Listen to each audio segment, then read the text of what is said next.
I stood at the front of the church, my hands locked tightly around the photo of my husband, Mark Cross. His smile stared back at me from the frame, a smile I thought I knew better than anything in this world. The air inside the church was heavy, thick with the weight of grief and unspoken questions. Friends and family filled the pews, some weeping openly, others just sitting there, stunned. I kept my eyes low, focusing on the polished wood of the casket, willing myself to get through the next few hours without falling apart. My daughter, Sophie, squeezed my hand. I looked down at her and forced a small, broken smile. She was only 14, too young to have to bury her father, too young to know how complicated love and loyalty could become. I told myself I could do this for her, that I had to stay strong because there was no other choice. Then the church doors slammed open with a sharp crack, and the sound echoed through the hall like a gunshot. Every head turned toward the entrance. My breath caught in my throat when I saw them, 3 strangers standing there like they belonged. A woman about my age with dark, piercing eyes. A boy, maybe 12, shuffling nervously behind her. A little girl clutching a battered teddy bear, her face wide and fearful. The woman walked with slow, deliberate steps down the aisle. Her black dress clung to her like armor. Her eyes never left the casket. She didn't glance at me, didn't acknowledge the whispers and stares that rippled through the crowd like wildfire. She walked straight to the front, pulled a deep red rose from her bag, and laid it carefully on top of Mark's casket. Then, in a voice just loud enough for the front rows to hear, she said, "Goodbye, love." The entire church seemed to stop breathing. I felt Sophie's hand tighten painfully around mine. She leaned closer, whispering, "Mom, who is that?" I didn't answer. I couldn't. My mind was spinning, screaming for some logical explanation, some way to make sense of what was happening. I could hear Margot, Mark's mother, hissing behind me, "Who the hell are they? What is this circus?" But I said nothing. I kept my face calm, even though my heart was threatening to tear itself apart inside my chest. I stared at the woman, and something inside me knew. I knew before she opened her mouth again. I knew before the boy called out, "Dad," in a broken, trembling voice. Mark had lied to me. He had lied to everyone. I could feel the questions pounding against the walls of my mind, demanding answers I wasn't sure I wanted. How long had this been going on? Who was she? Did he love her? Did he love them? Did he love me at all? Whispers erupted like a storm among the mourners. People were twisting around in their seats, trying to get a better look. Margot was muttering under her breath, furious, wounded. I could hear phrases like mistress, bastard children, how dare she? The anger and confusion in the room built higher and higher like a wave about to crash. Still, I said nothing. I held Sophie's hand and kept my back straight. If Mark had chosen to build a second life behind my back, if he had chosen lies over truth, I would not let him steal my dignity along with everything else. Not here, not today. I could feel the woman's eyes finally settle on me. For a moment, there was something like regret in her expression, something that flickered and died before I could name it. She turned away, gathered her children close, and sat down in an empty pew near the front, as if she had every right to be there, as if she belonged. The priest shifted uncomfortably at the pulpit, clearing his throat, trying to salvage the ceremony. I heard him murmur something about forgiveness and grace, but his words sounded hollow and far away. Then the lawyer, Mr. Harris, stood up from his seat at the side of the church. His voice was steady, but his hands trembled slightly as he unfolded a thick piece of paper. He asked for everyone's attention, said that Mark had left specific instructions for something to be read aloud today. I felt every pair of eyes in that room turn toward him, then toward me, then toward the woman and her children. The silence was unbearable, like the moment before a storm finally breaks. I didn't move. I didn't speak. I was about to find out just how many lies Mark had taken to his grave, and just how much truth was about to rise from it. The morning of the funeral started with rain. It tapped against the windows of my bedroom in a steady rhythm, almost like a warning. I sat on the edge of my bed, still wearing the same pajamas I had put on 2 nights before, staring at the dress hanging on the back of the door, black, simple, somber. The kind of dress you never imagine yourself wearing until you have no choice. Sophie was downstairs. I could hear her moving around the kitchen, pretending she was fine, pretending she could carry this weight at 14 years old. She had Mark's resilience, that stubborn need to appear strong even when the world was falling apart. It made my chest ache to hear her humming quietly, trying to push the silence out of the house. I stood up, forcing my body to move even though my mind felt trapped somewhere far away. I took the dress down from the door, slipped it on, and fastened the locket Mark had given me on our 10th anniversary around my neck. I stared at myself in the mirror. My face looked unfamiliar, hollowed out by grief, sharper somehow. I touched my cheek, half expecting it to feel like someone else's skin. Mark had been the center of my world for 16 years. He was everything I thought a husband should be. He was charming, successful, the kind of man who could walk into a room and make everyone feel like they were the only person that mattered. I used to watch him talking to strangers at grocery stores or neighbors at block parties, thinking how lucky I was that he chose me. We built a life that looked perfect from the outside. A beautiful home, a bright, kind daughter, a marriage filled with little rituals and inside jokes. There were cracks, of course. Every marriage has them. Nights when he worked too late, moments when I caught him staring at his phone a little too long, business trips that turned into weekend absences. But I told myself we were solid. I told myself that love meant trusting someone even when things did not make sense. My father, John Whitaker, met us at the church. He was a quiet, serious man who had raised me to be strong without ever saying the words. He wore a suit that looked a little too big on him now, his shoulders bowed under the years and the grief. He hugged me tightly when we arrived, holding on just a second longer than necessary. When he let go, he rested his hands on my shoulders and said, "You do what you need to do today, Elena. You owe no one anything." I nodded, swallowing the lump in my throat. I was too tired to cry again. There were no tears left. Inside the church, the air was cool and smelled faintly of lilies and polished wood. Friends, family, neighbors, co-workers, they all filled the pews, murmuring softly, dabbing their eyes, offering me the kind of sympathetic smiles that felt more like apologies. I spotted Margot, Mark's mother, sitting stiffly near the front, her lips pressed into a thin line. She'd always been critical of me, always convinced that no one would ever be good enough for her only son. Today, though, she said nothing, just nodded at me with a tight, unreadable expression. Sophie held my hand tightly as we walked to the front of the church. Her small fingers were cold and trembling, but she kept her chin lifted, determined not to cry. I was so proud of her in that moment it almost broke me.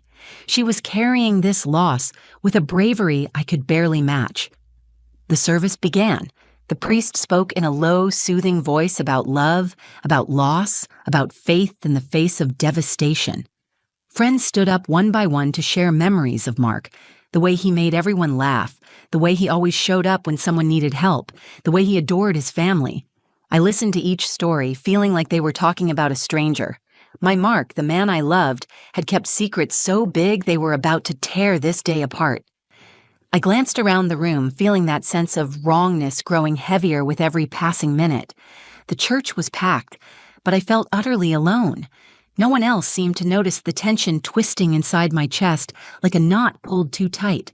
No one else seemed to see the invisible cracks running through the foundation of everything we had built. I leaned down and whispered into Sophie's hair, "We're going to be okay." She nodded but did not look up. The priest invited the lawyer, Mr. Harris, to the front. He moved with the slow, deliberate steps of a man who knew he carried bad news. He cleared his throat, holding a thick envelope in his hands, and asked everyone to remain seated after the service for a reading of Mark's final letter and instructions. A ripple of confusion moved through the crowd. It was not common to have a reading during the funeral. Whispers stirred like wind through dry leaves. I tightened my grip on Sophie's hand. Whatever Mark had left behind, whatever words he had entrusted to Mr. Harris, they would change everything. I could feel it like a tremor deep inside my bones. And I was right. The service ended in a heavy, aching silence. People stood stretching their stiff legs, murmuring softly to each other as they gathered their things. Some made their way toward me and Sophie, offering hugs or whispered condolences. I smiled weakly, barely hearing them, my mind already turning toward whatever Mark had left waiting for us in that envelope. Mr. Harris cleared his throat again, louder this time. His voice carried across the church, cutting through the noise. "Please, if I could have your attention," he said, lifting the envelope slightly in his hand. "Mark requested that I share a final message and some important instructions with you today in accordance with his last will and testament." The room quieted. People slowly shuffled back into their seats. Some looked confused, others curious. Margot stiffened beside me, clutching her purse so tightly that her knuckles turned white. I could feel the tension vibrating through the air like the warning hum before an earthquake. I sat down with Sophie beside me, my heart pounding so loudly I could barely hear the first few words Mr. Harris spoke. Then the church doors opened again, and everything inside me froze. 3 figures stepped into the church. It was the woman I had seen before, the one with the rose, but now she was flanked more closely by the 2 children. They stood there at the back for a moment, uncertain, then began walking slowly down the aisle. A wave of whispers rose from the pews. Heads turned. People leaned into each other, asking in urgent, hushed tones who they were. Margot let out a sharp, disbelieving gasp. Sophie stiffened beside me. The woman walked to the front and slid into an empty pew across the aisle. She sat tall, her hands folded neatly in her lap, the boy and girl pressed close to her sides. She never looked at me, but I could feel the heat of her presence like a fire burning too close to my skin. Mr. Harris faltered for a second, glancing at me, at her, then back down at the paper he held. When he spoke again, his voice was steady, but I could hear the strain underneath.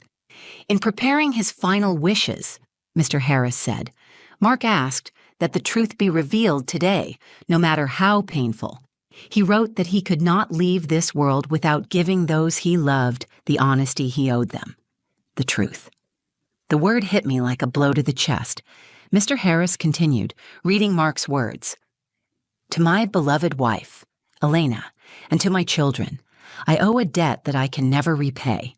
I made choices that caused deep pain. I tried to live 2 lives, believing somehow I could protect everyone from the consequences. I see now that was a selfish and cowardly mistake." There were gasps. Someone in the back muttered something sharp and ugly. Margot rose halfway out of her seat before sitting back down heavily, her face pale and stunned. My hands shook, but I gripped the edge of the pew to steady myself. I would not fall apart. I would not give them the satisfaction. Mark's words continued. "I had another family, Dana Monroe, Liam, Ava. I love them too. I betrayed them too. There is no excuse. There is no justification." I stared at the woman across from me, Dana, and now the pieces started to fit together. The late nights, the business trips, the evasions. They were not random. They were not innocent. He had been living another life just a few miles away from ours. The church felt like it was shrinking, pressing in on all sides. I could barely breathe, but I refused to move. Sophie clung to my arm, her face buried against my shoulder. I kissed the top of her head, trying to ground both of us, trying to keep her from hearing every cruel word being whispered around us. Mr. Harris read the last part of the letter. "I know I do not deserve forgiveness. I know the damage I have caused cannot be undone. But I ask that, in the spirit of love I tried so poorly to honor, you find a way forward."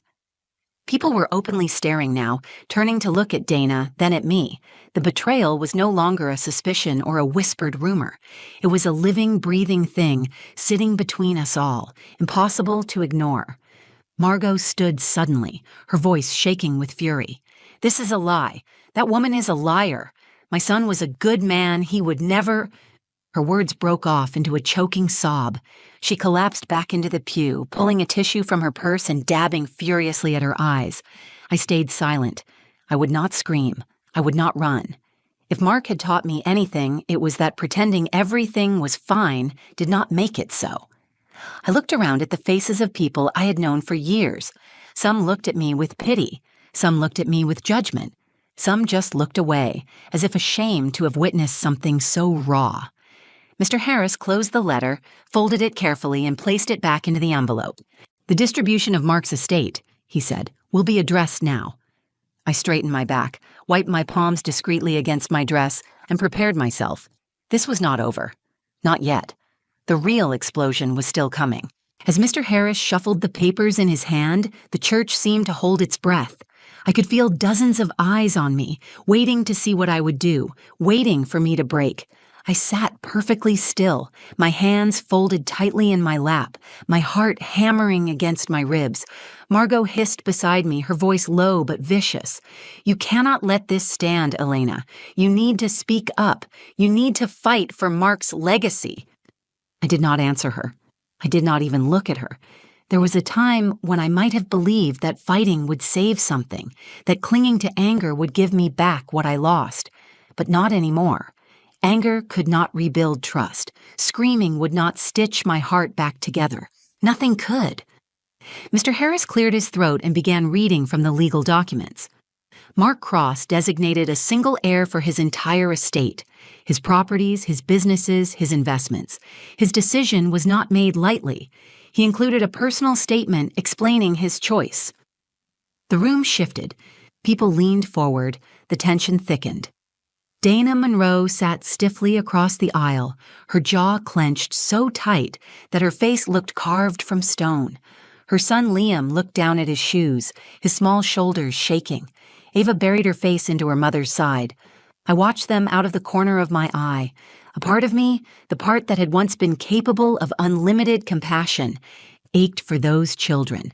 They were not responsible for Mark's lies. They had lost a father, too, even if their existence had shattered the life I thought I knew. Mr. Harris continued.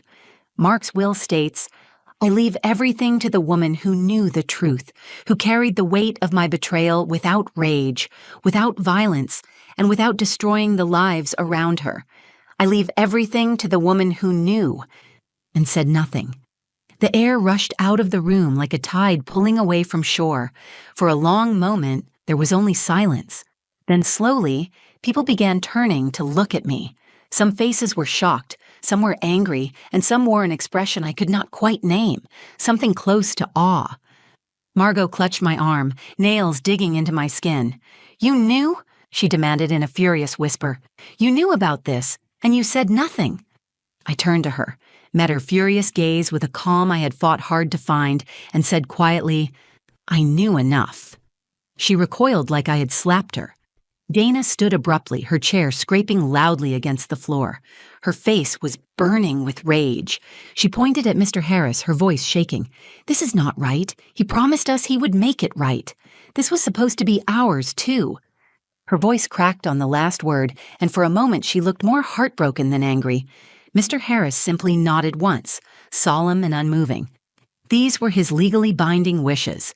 The estate belongs to Elena Cross. Dana let out a bitter, broken laugh, scooping Ava into her arms and dragging Liam by the hand. She stormed out of the church, her heels clicking sharply against the floor with every furious step. The doors slammed shut behind her. The sound echoed through the church, a final punctuation mark to a chapter none of us wanted to read. I stayed where I was, breathing slowly, willing my hands to stop shaking. I did not ask for this ending. I did not want to win a war I never agreed to fight. I had simply made a choice months ago when I discovered Mark's secret. I remembered the night I found out. I had seen the texts, the hotel receipts, the way he changed the subject every time I asked about his trips. I confronted him once. He cried. He begged. He said it was complicated, that he had made mistakes he did not know how to undo. He told me he loved Sophie, that he could not bear to lose us. I made a decision that night. I chose not to tear everything apart. I chose silence, not because I was weak, but because I knew that exposing the truth would destroy Sophie's world even more than mine. I chose peace over pride. I chose dignity over revenge. Now, sitting here in this church, filled with stunned, whispering faces, I realized Mark had known that too. In his final moments, he had finally seen the strength it had taken to stay silent. I squeezed Sophie's hand gently. She looked up at me, confusion and pain written all over her young face. I leaned down and kissed her forehead, feeling the weight of the world settle heavier onto my shoulders, but knowing I could carry it. I had already been carrying it for a long time. Mr. Harris closed the files and quietly stepped away from the pulpit. The priest mumbled a few closing words, but no one was listening.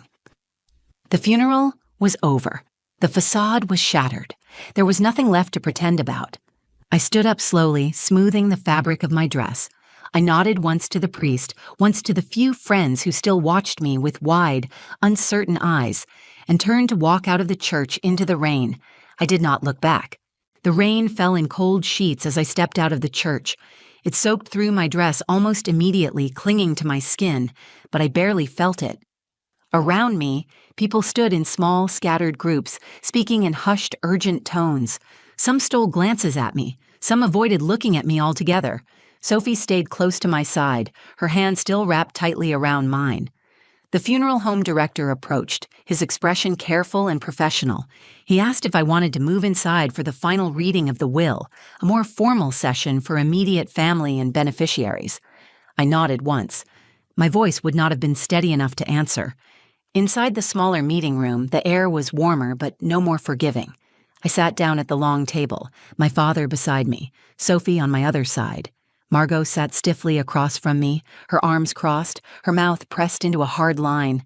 A few of Mark's business partners had come too, men and women who had believed they knew him, who now looked shaken and pale. Dana was not there. She had made her choice when she stormed out of the church. I wondered if she would fight the will later. I would not be surprised, but for now, she was gone. Mr. Harris stood at the head of the table. He unfolded a new set of documents, cleared his throat, and began to read the full terms of Mark's estate. The list was long.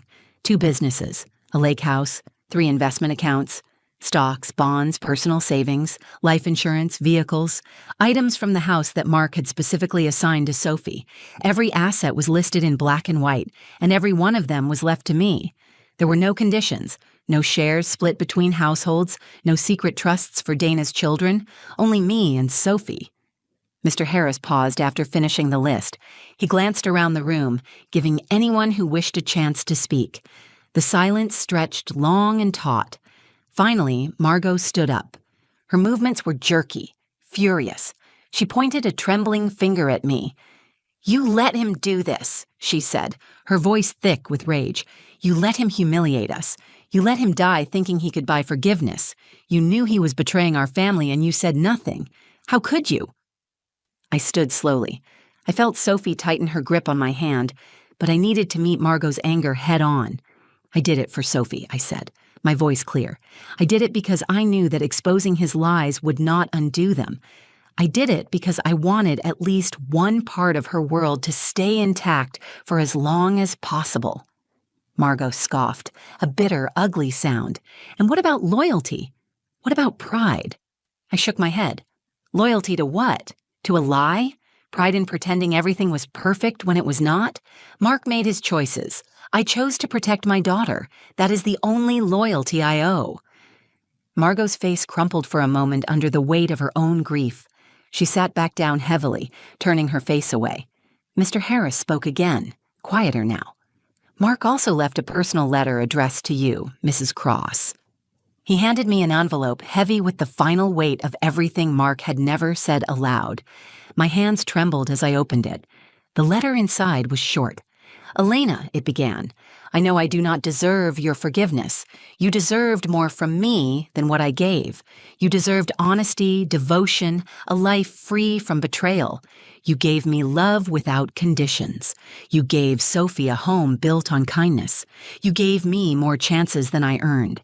I leave everything to you because you are the strongest person I have ever known. You carried my secrets without letting them poison your soul. You kept our daughter's world intact even when I did not deserve your protection. If there is any justice left, it is that you and Sophie can build a new life without the burden of my failures. Thank you for everything. I am sorry for everything. Love, Mark." I folded the letter carefully, my heart a mixture of sorrow, rage, and something unexpected. Closure. Not the kind that erases pain or rewrites the past, but the kind that lets you finally step forward without dragging chains behind you. I tucked the letter into my purse and stood. Sophie stood too, her small face tilted up to me with a kind of fierce, innocent trust that shattered what was left of my anger. "We are done here," I said. Mr. Harris nodded. Margot said nothing.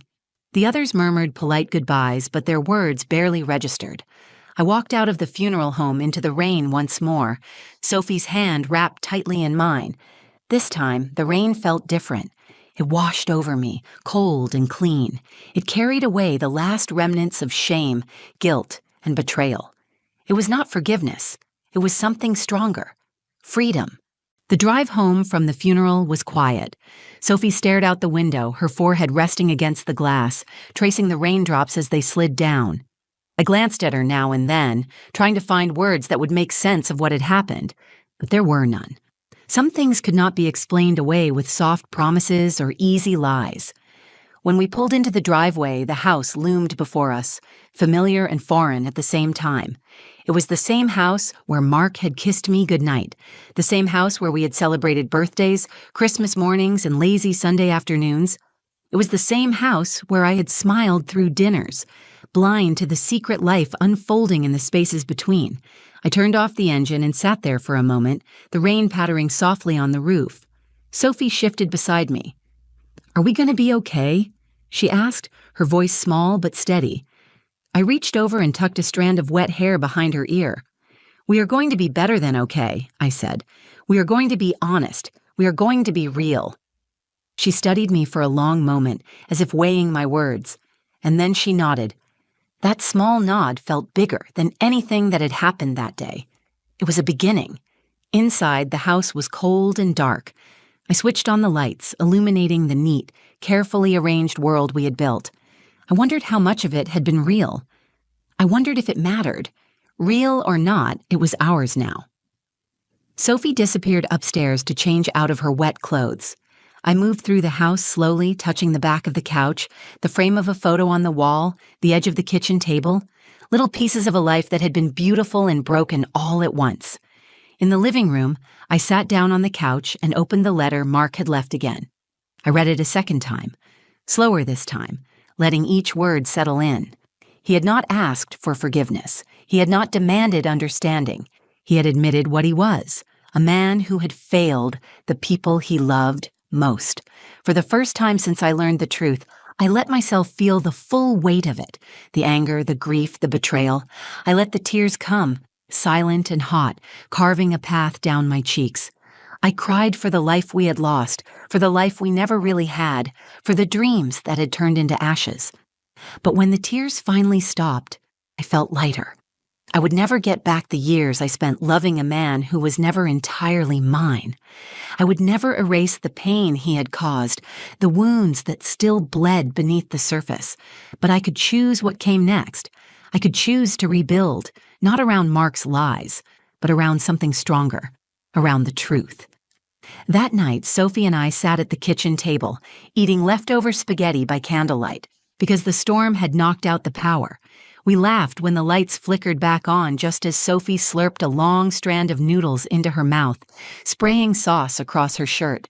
We laughed until we were both breathless and crying again, but this time the tears were different. They were the kind that washed things clean. Later, after Sophie had fallen asleep curled up in my bed, I stood at the window and looked out into the night. The storm had passed. The sky was clear, the stars bright and sharp against the darkness. I thought about Mark. I thought about Dana and her children, about Margot, about everyone who had been caught in the wreckage of his choices. I did not know what the future would hold for them. I barely knew what it would hold for me. But I knew this. I was not broken. I was not defined by the lies someone else told. I was a woman who had faced the truth and survived. I rested my hand on the window pane, feeling the cool glass against my skin, and whispered into the quiet, "We are going to be okay." Not because everything was fixed, not because the hurt had magically disappeared, but because we had chosen not to let it define us. Because in the end, the truth had set us free. And freedom, I realized, was the most powerful thing Mark had ever given me, even if he never meant to. Thank you for listening to my story. If this touched you, if you felt something, or if you've ever faced a moment where you had to choose strength over revenge, I would love to hear your thoughts. Please take a moment to like the video, share it with someone who might need to hear it, and leave a comment below. I read every one of them, and your stories matter too. And if you want to hear more true stories about resilience, secrets, and the quiet strength that can change everything. Make sure to subscribe to the channel. There's so much more I would love to share with you. Thank you for being here. I'll see you in the next story.